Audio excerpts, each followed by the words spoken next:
ക്ലാസ്സിലേക്ക് എല്ലാവർക്കും സ്വാഗതം. നമ്മൾ കഴിഞ്ഞ ക്ലാസ്സിലെ ലെയറിംഗ് എന്ന് പറയുന്ന മെത്തേഡ് നമ്മൾ പഠിച്ചു നിർത്തിയാണ്. അപ്പൊ അതിന്റെ തുടർച്ചയായിട്ട് വരുന്ന അടുത്ത ഒരു ഭാഗമാണ് ഗ്രാഫ്റ്റിംഗ് എന്ന് പറയുന്നത്.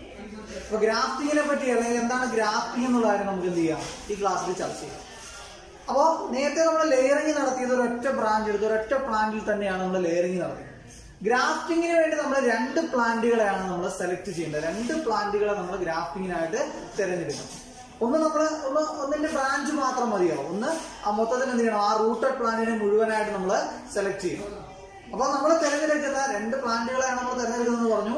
ആ ബ്രാഞ്ചിനെ നമ്മൾ ആ സൈൻ എന്നും ആ റൂട്ടഡ് പ്ലാന്റിനെ സ്റ്റോക്ക് എന്നുമാണ് അറിയപ്പെടുന്നത്. അപ്പോ ഗ്രാഫ്റ്റിങ്ങിനായിട്ട് നമ്മൾ രണ്ട് പ്ലാന്റ്സിനെ ചേർത്ത് വെച്ചാണ് ഗ്രാഫ്റ്റിംഗ് എന്ന് പറയുന്ന ഈ പ്രക്രിയ നടത്തുന്നത്. അതിനുവേണ്ടി നമ്മൾ തിരഞ്ഞെടുക്കുന്ന റൂട്ടഡ് പ്ലാന്റിനെ സ്റ്റോക്ക് എന്നും ആ ബ്രാഞ്ചിനെ മറ്റൊരു ചെടിയുടെ ബ്രാഞ്ചിനെ എന്ന് പറയുന്നത് ആ സയൻ എന്നുമാണ് നമ്മൾ അറിയപ്പെടുന്നത്. സ്റ്റോക്കും സയൻ. അപ്പൊ എങ്ങനെയാണ് ഗ്രാഫ്റ്റിംഗ് നടത്തുന്നത്, ഗ്രാഫ്റ്റിംഗിന്റെ പ്രൊസീജിയർ ആണ് നമ്മളിവിടെ പഠിക്കാൻ പോകുന്നത്. ആദ്യമായിട്ട് നമുക്ക് നോക്കാം. Peel off the bark from the facing sides of both the stalk and sign in 3.5 centimeter length. 3.5 centimetre നീളത്തില് സ്റ്റോക്കിന്റെയും സയനിന്റെയും ഒരു വശം ഏതെങ്കിലും ഒരു ഫേസിംഗ് സൈഡ് എന്ത് ചെയ്യുക, ആ ചുരണ്ടിക്കളയുക. ആ ഭാഗം എന്ത് ചെയ്യുക, ആ ഭാഗത്തെ ബാർക്ക്, ആ ഭാഗത്തെ തൊലി എന്ത് ചെയ്യുക, ചുരണ്ടിക്കളയുക. നേരത്തെ പറഞ്ഞ പോലെ ലെയറിംഗ് പോലെ തന്നെ ഇവിടെ നമ്മൾ രണ്ട് ചെടികളെ യോജിപ്പിച്ച് ഇത് ചെയ്യുന്നു എന്നേ ഉള്ളൂ. അപ്പൊ ഗ്രാഫ്റ്റിങ്ങിന് വേണ്ടി നമ്മൾ ഒരു റൂട്ടഡ് പ്ലാന്റിനെ സെലക്ട് ചെയ്തു, അതിനെ നമ്മൾ സ്റ്റോക്ക് എന്ന് വിളിച്ചു. ഒരു ബ്രാഞ്ച് സെലക്ട് ചെയ്തു, ആ ബ്രാഞ്ചിനെ സയൻ എന്ന് വിളിച്ചു. അപ്പൊ ആദ്യമായിട്ട് നമ്മൾ ചെയ്യേണ്ട പ്രൊസീജിയർ ഈ സ്റ്റോക്കിന്റെയും സയനിന്റെയും ഫേസിംഗ് സൈഡ് എന്ത് ചെയ്യുക, കുറച്ച് സൈഡ് 3.5 സെന്റിമീറ്റർ നീളത്തിൽ എന്ത് ചെയ്യുക, അത് ചുരണ്ടിക്കളയുക. അപ്പൊ അതാണ് ആദ്യം നമ്മൾ ചെയ്യേണ്ട കാര്യം. സ്റ്റോക്കിന്റെയും സയനിന്റെയും ബാർക്ക് തൊലി എന്ത് ചെയ്യുക, 3.5 സെന്റിമീറ്റർ നീളത്തിൽ ചുരണ്ടിക്കളയുക.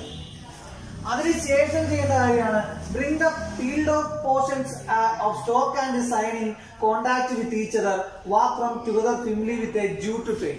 ഇനി നമ്മൾ ചെയ്യേണ്ട കാര്യം ഈ സ്റ്റോക്കിന്റെയും സയനിന്റെയും ചുരണ്ടിക്കളഞ്ഞ ഈ രണ്ട് ഭാഗങ്ങളോട് എന്ത് ചെയ്യുക, ചേർത്ത് വെക്കുക. ചേർത്ത് വെച്ചതിന് ശേഷം എന്ത് ചെയ്യുക, ഒരു ജൂട്ട് ട്രെയിൻ, ഒരു ചണ നൂല് ഉപയോഗിച്ച് എന്ത് ചെയ്യുക, ഇത് കെട്ടിവെക്കുക. അപ്പൊ ആദ്യം സ്റ്റോക്കിന്റെയും സയനിന്റെയും ഫേസിംഗ് സൈഡ് എന്ത് ചെയ്യുക, 3.5 സെന്റിമീറ്റർ ചുരണ്ടിക്കളയുക. ചുരണ്ടിക്കളഞ്ഞതിന് ശേഷം എന്ത് ചെയ്യുക, ആ ചുരണ്ടിക്കളഞ്ഞ രണ്ട് ഭാഗം കൂടി എന്ത് ചെയ്യുക, ചേർത്ത് വെച്ചിട്ട് എന്ത് ചെയ്യുക, ഒരു ജൂട്ട് ട്രെയിൻ, ഒരു ചണ നൂല് ഉപയോഗിച്ച് കെട്ടുക. അതാണ് രണ്ടാമത്തെ സ്റ്റെപ്പ് എന്ന് പറയുന്നത്. മൂന്നാമത്തെ സ്റ്റെപ്പിലേക്ക് നോക്കാം. Cover it with a wax cloth or a plastic tape after 1 month, partially the stalk above the covered area and the sign below. Partially കട്ടെന്നാണ് കേട്ടോ.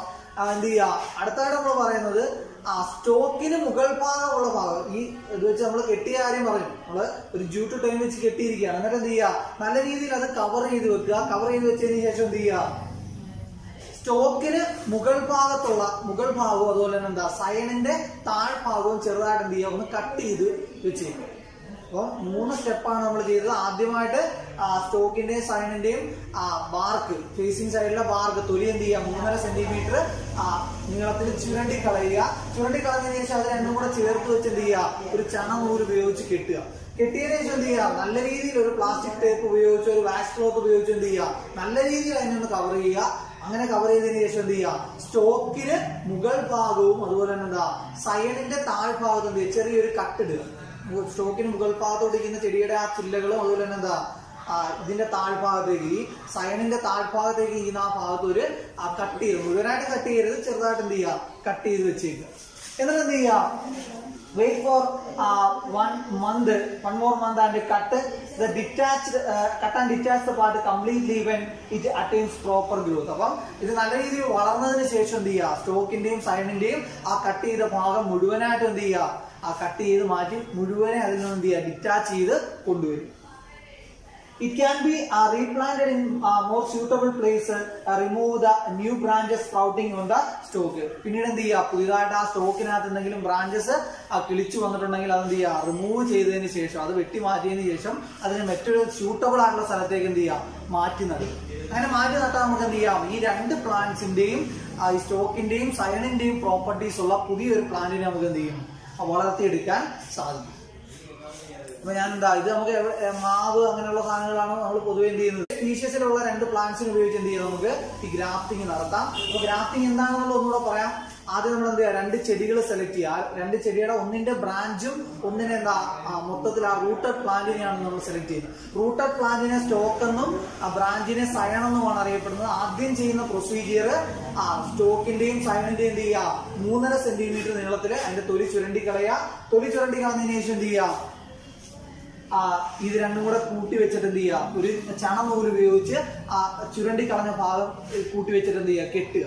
കെട്ടിയതിന് ശേഷം എന്ത് ചെയ്യുക, നല്ല രീതിയിൽ അതൊന്ന് ടൈറ്റ് ചെയ്ത് കൊടുക്കണം. ഒരു പ്ലാസ്റ്റിക് ടേപ്പോ ഒരു വാക്സ് ക്ലോത്തോ ഉപയോഗിച്ച് നല്ല രീതിയിൽ അതിനൊന്ന് ടൈറ്റ് ചെയ്ത് കൊടുക്കുക. സ്റ്റോക്കിന് മുകൾ ഭാഗവും സൈഡിന്റെ താഴ്ഭാഗത്തും ചെറുതായിട്ട് എന്ത് ചെയ്യുക, ഒരു കട്ട് ഇട്ട് വെക്കുക. പിന്നീട് അവസാനമായിട്ട് നമ്മൾ ചെയ്യേണ്ടത് എന്താ, ഈ കട്ട് ചെയ്ത് വെച്ച ഭാഗം മുഴുവനായിട്ടും ഡിറ്റാച്ച് ചെയ്ത് കളയുക.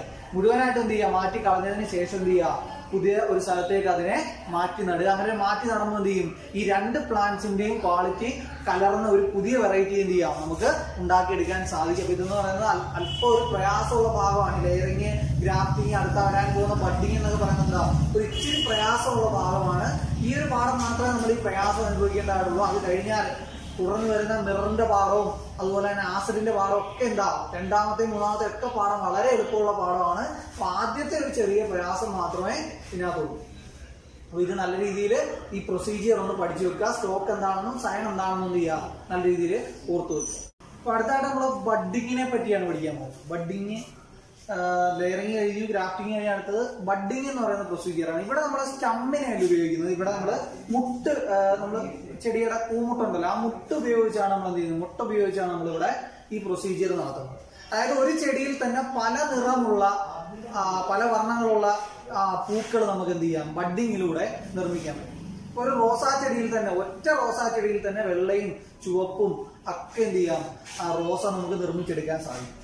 അത് ഈ ബഡ്ഡിങ് വഴിയാണ് നമ്മൾ എന്ത് ചെയ്യുന്നത്, അത്തരത്തിലുള്ള ചെടികൾ നിർമ്മിച്ചെടുക്കുന്നത്. ഒരു ചെടിയിൽ തന്നെ പല നിറത്തിലുള്ള പൂക്കളെ ഉണ്ടാക്കിയെടുക്കാൻ വേണ്ടി നമ്മൾ ഉപയോഗിക്കുന്ന ഒരു മെത്തേഡാണ് എന്ന് പറയുന്നത് ബഡ്ഡിങ് എന്ന് പറയുന്നത്. അപ്പൊ ബഡ്ഡിങ് എങ്ങനെയാണ് നടത്തുന്നതെന്നാണ് നമ്മൾ അടുത്തത്. അപ്പൊ ലെയറിങ്ങിന്റെ പ്രൊസീജിയറും ഗ്രാഫ്റ്റിംഗിന്റെതും ബഡ്ഡിങ്ങിന്റെതും എന്ത് ചെയ്യണം, നല്ല രീതിയിൽ തന്നെ പഠിച്ചു വെക്കുക. ഏതെങ്കിലും ഒരു പ്രൊസീജിയർ എന്ത് ചെയ്യാം, പരീക്ഷയ്ക്ക് ചോദിക്കാം. ചിലപ്പോൾ 3-4 മാർക്കിനൊക്കെ ആയിരിക്കും ചോദിക്കുന്നത്. അതുകൊണ്ട് നല്ല രീതിയിൽ തന്നെ പഠിച്ചു വെക്കുക. ആദ്യത്തെ നമ്മൾ ബഡ്ഡിങ് ചെയ്യാൻ വേണ്ടി ആദ്യം ചെയ്യേണ്ട ഒരു കാര്യം, cut off the bud from A quality plant. ഒരു പ്ലാന്റ്, ഒരു ഞാനിപ്പോ റോസാ ചെടിയിൽ നിന്ന് എന്ത് ചെയ്യാണ്, ഒരു വെള്ള റോസാ ചെടി അവിടെ നിൽക്കുക. ആ വെള്ള റോസാ ചെടിയിൽ നിന്ന് ഒരു മുട്ട എന്ത് ചെയ്യും, കട്ട് ചെയ്യും. അതാണ് ഞാൻ ആദ്യം ചെയ്യേണ്ട ഒരു കാര്യം. ആ മുട്ട് കട്ട് ചെയ്തതിനു ശേഷം ഞാൻ എന്ത് ചെയ്യുക, ആ മുട്ട് ഞാൻ കൊണ്ടുവന്ന് വേറൊരു റോസാ ചെടിയിൽ എന്ത് ചെയ്യുക, ഒരു ചുവന്ന റോസാ ചെടിയിൽ ഫിറ്റ് ചെയ്യാൻ പോവുകയാണ്. അപ്പൊ ആദ്യം ചെയ്യേണ്ട ഒരു കാര്യം എന്താ, ഒരു ക്വാളിറ്റി പ്ലാന്റിൽ നിന്ന് എന്ത് ചെയ്യുക, നല്ലൊരു ബഡ്, നല്ലൊരു പൂമുട്ട് എന്ത് ചെയ്യുക, കട്ട് ചെയ്തെടുക്കുക.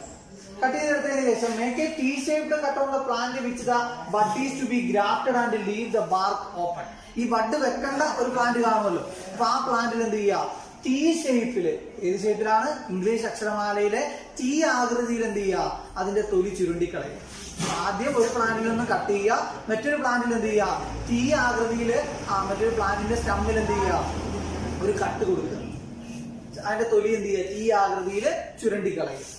Insert the bud in the T shaped cut on the bark. എന്നിട്ട് എന്ത് ചെയ്യുക, നമ്മൾ ഈ കട്ട് ചെയ്ത് വെച്ച ആ മുട്ടുണ്ടല്ലോ, ആ മുട്ട് എങ്ങോട്ട് വെക്കുക, നമ്മുടെ ഈ ടീ ഷേപ്ഡ് കട്ടിലേക്ക് എന്ത് ചെയ്യുക, ചേർത്ത് വെക്കുക. അപ്പൊ 3 കാര്യങ്ങളാണ് നമ്മൾ പറഞ്ഞത്. ആദ്യം നമ്മൾ എന്ത് ചെയ്തു, പ്ലാന്റിൽ നിന്നും ഒരു ബഡ് കട്ട് ചെയ്തെടുത്തു. രണ്ടാമതായിട്ട് പറഞ്ഞ എന്താ, മറ്റൊരു ചെടിയിൽ എന്ത് ചെയ്തു, ടീ ആകൃതിയിൽ, ഇംഗ്ലീഷ് അക്ഷരമാലയിലെ ടീ ആകൃതിയിൽ എന്ത് ചെയ്തു, ഒരു കട്ട് കൊടുത്തു. അതിന്റെ തൊലി ചുരണ്ടി കളഞ്ഞു. എന്നിട്ട് എന്ത് ചെയ്തു, മൂന്നാമതായിട്ട് ഈ ബഡ് എടുത്ത് എന്ത് ചെയ്തു, ഈ ടീ ആകൃതിയിലേക്ക് ഇൻസേർട്ട് ചെയ്ത് വെച്ചു.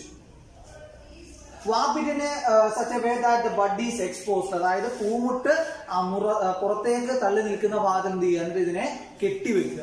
നാലാമത്തേന്ന് വെച്ച് കഴിഞ്ഞാൽ എന്താ, ഈ ടീ ആകൃതിയിൽ എടുത്ത് വെച്ചതിന് ശേഷം എന്ത് ചെയ്യുക, അതിനൊന്ന് കെട്ടിവെക്കുക. Cut off the upper part of the stock when the bud is attains proper growth. ഈ ബഡ് നല്ല രീതിയിൽ വളർന്നതിന് ശേഷം എന്ത് ചെയ്യുക, സ്റ്റോക്കിന്റെ അപ്പർ പാർട്ടിൽ വെച്ച് എന്ത് ചെയ്യുക, കട്ട് ചെയ്ത് മാറ്റി നടുക.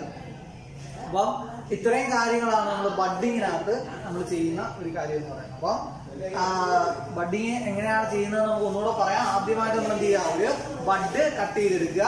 രണ്ടാമതായിട്ട് ടീ ആകൃതിയിൽ എന്ത് ചെയ്യുക, നമ്മൾ മറ്റൊരു ചെടിയിൽ അതിന്റെ സ്റ്റമ്മിൽ എന്ത് ചെയ്യുക, ഒരു കട്ട് കൊടുക്കുക. എന്നിട്ട് എന്ത് ചെയ്യുക, ഈ ബഡ് എടുത്ത് ആ ടീ ആകൃതിയിലേക്ക്, ആ ടീ ആകൃതിയിൽ ഉണ്ടാക്കിയ ആ കട്ടിലേക്ക് എന്ത് ചെയ്യുക, വെക്കുക. വെച്ചതിന് ശേഷം നല്ല രീതിയിൽ എന്ത് ചെയ്യുക, അത് ടൈറ്റ് ചെയ്ത് കൊടുക്കുക. അങ്ങനെ ടൈറ്റ് ചെയ്ത് കൊടുത്തതിന് ശേഷം എന്ത് ചെയ്യുക, നല്ല രീതിയിൽ ബഡ് വളർന്ന് സെറ്റ് ആയതിനു ശേഷം എന്ത് ചെയ്യുക, ഈ ബഡിന്റെ സ്റ്റോക്ക് ഭാഗം വെച്ച് എന്ത് ചെയ്യും, നമ്മളിത് കട്ട് ചെയ്യുക. കട്ട് ചെയ്തിട്ട് നമുക്ക് എന്ത് ചെയ്യാം, മാറ്റി നട്ട് കഴിഞ്ഞാൽ എന്ത് ചെയ്യാം, പല വർണ്ണങ്ങളുള്ള ഒരു ചെടി നമുക്ക് എന്ത് ചെയ്യാം, രൂപപ്പെടുത്തി എടുക്കാൻ സാധിക്കും. അതായത് പല തരത്തിലുള്ള പല കളറിലുള്ള പൂവ് പിടിക്കുന്ന ഒരു ചെടി നമുക്ക് എന്ത് ചെയ്യാം, രൂപപ്പെടുത്താൻ വേണ്ടി നമ്മൾ നടത്തുന്ന ഒരു പ്രോസസ്സാണ് എന്ന് പറയുന്നത് ബഡ്ഡിങ് എന്ന് പറയുന്നത്. അപ്പൊ ബഡ്ഡിങ് വളരെ ഇമ്പോർട്ടന്റ് ആണ്. നല്ല രീതിയിൽ